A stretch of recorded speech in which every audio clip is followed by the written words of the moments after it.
या गरीबाच्या मुली आहेत. प्रत्येक जण पोटा पाण्यासाठी इथं आलं. मी विठाबाईची नात बोलते स्वतः. फक्त एवढं सांगते की ह्या ज्या मुलींवर अन्याय अत्याचार झाला त्यांना न्याय भेटलाच पाहिजे. आम्हाला कायद्याची भाषेची वाट बघायला टाइम नाही. समजलं का? जो तो त्याच्या पोटासाठी आलाय. अरे लाज वाटायला पाहिजे. ना मर्द आहेत का ना मर्द. आया बहिणी घरात आहेत.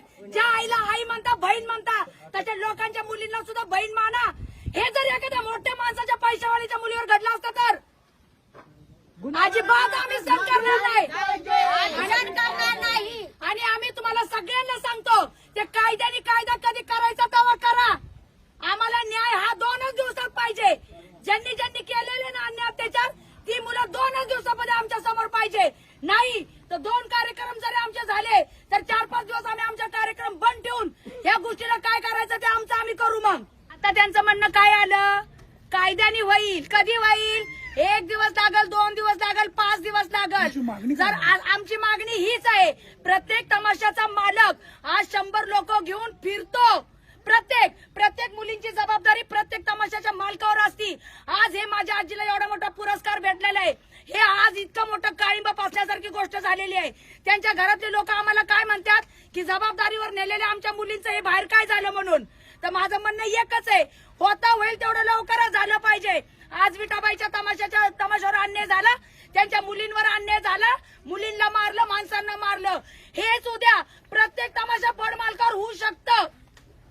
गावगाव पोलीस कारवाई करतायत, ऍक्शन चालू आहे, तर तुम्ही असं एवढा आक्रोश. आम्ही ऍक्शन पाहिली सर. सकाळीपासून हाजरी झाल्यापासून पोटात अन्न नाही आमच्या कुणाच्या. आम्ही रात्रंदिवस कार्यक्रम करतोय. किती मोठा ऍक्शन घेतला आम्हाला कळालंय. पोलिसांच्या कारवाईबद्दल संशय आहे?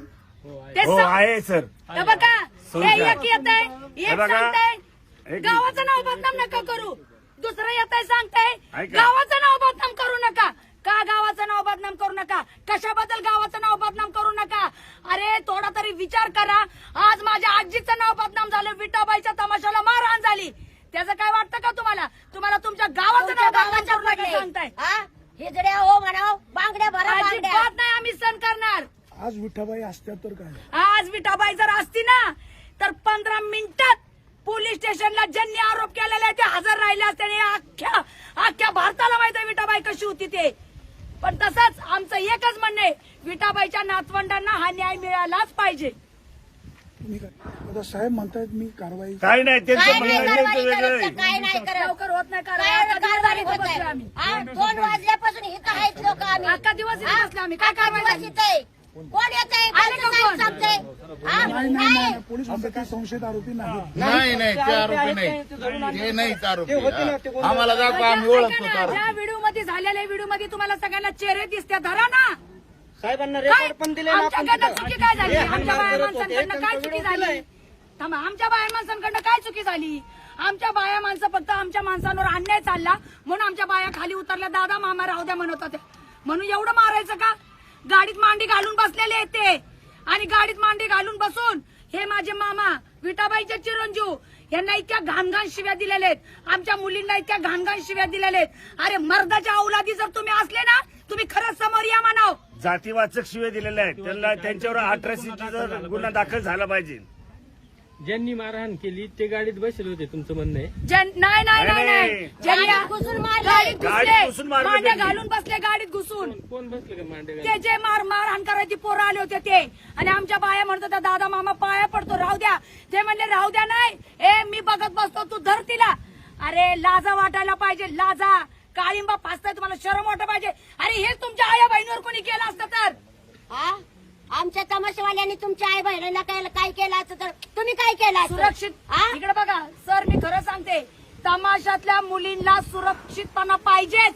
आणि जर हा न्याय आम्हाला नाही भेटला ना तर कुठल्या तमाशा पडमालकावर अन्याय होणार, परत न्याय भेटणार नाही. लक्षात घ्या, हा न्याय भेटलाच पाहिजे आताच. तमाशा कलावंतांची मानसिकता बिघडलेली. तुम्ही आम्हाला न्याय द्या, आमचं काय म्हणणं नाही. इकून बघा तुम्ही घेतली का नाही. ओढवडीची टोलं उत्तर देऊ नका. मग आमच्यापेक्षा हे मत होतंय का तुम्हाला? पहिलं आमची घेत होते ना, मग आम्हाला का उठून बाहेर पाठवलं? आम्हाला बाहेर का उठून पाठवलं मला सांगा. तुम्ही म्हटले 10 मिनिटं बसत. कसं होतं महत्वाचा विषय गृह मंत्रालयातून फोन आला तुमच्या पोलीस स्टेशनला तरी तुम्ही एफआयआर घेत नाही ही कोणती पद्धत आहे? घेतो ना दादा साहेब उपाशी केला घरी तुमच्या त्यांच्या आधी तक्रार होती ती घेणं काम आहेत ना तसे आत- नाही नाही समजून घ्या ना सगळे बैल आहे तिथं बाहेर बरोबर आहे ना? त्यांच्या आधी एक तक्रार होती ती तक्रार झाल्यानंतर मी त्यांना म्हणलो घेतो ना असं नाही ना ते घाडगाव पोलीस स्टेशनला राज्याच्या गृह मंत्रालयातून फोन आलाय तरी तुम्ही तक्रार घेत तुम्ही साहेब हा विषय घ्या असं करा हा? आमचा विषय पहिला घ्या मग बाकींचे घ्या पोलीस स्टेशनला काय आम्ही असेल ते? असेल तर मागायचं नाही कुणाकडे आम्ही उपाशी तपाशी आम्ही लोक उभं राहिलो इथं हा? ऑनलाईन वेळ लागेल ना आता थोडी ठीक आहे 10 मिनिटं थांबतो आम्ही चला बघू काय करतो अजून राहिली थोडी मी 3 वेळ आलो साहेब तुम्हाला विचारायला सगळं घ्यायचं सगळं आम्हाला काय शिवाय दिली तेच हा, जातीवाढून बी शिव्या दिलेल्या आहेत त्यांनी अॅट्रॉसिटी आम्हाला. पण गुन्हा दाखल झाला पाहिजे माझ्या 2 त्याशिवाय जाणार नाही आम्ही पोरांची इथून. वाघाच्या एजंटच्या जे शिव्या दिलेल्या आहेत त्यांनी जे आहे ते हा, टाईटमध्ये टाईटमध्ये काय बोलायचं नाही तुमचं टाईटमध्ये लवकर कोणीच उरका बोलायचं पाहिजे. तुमचं काम आहे ते तुम्ही करायचे सगळे आम्ही ऐकून घेणार नाही गृह मंत्रालयातून फोन आला तर तुम्ही जागा येत नाही टाईटपणा आमच्यावर करायचं नाही कुणी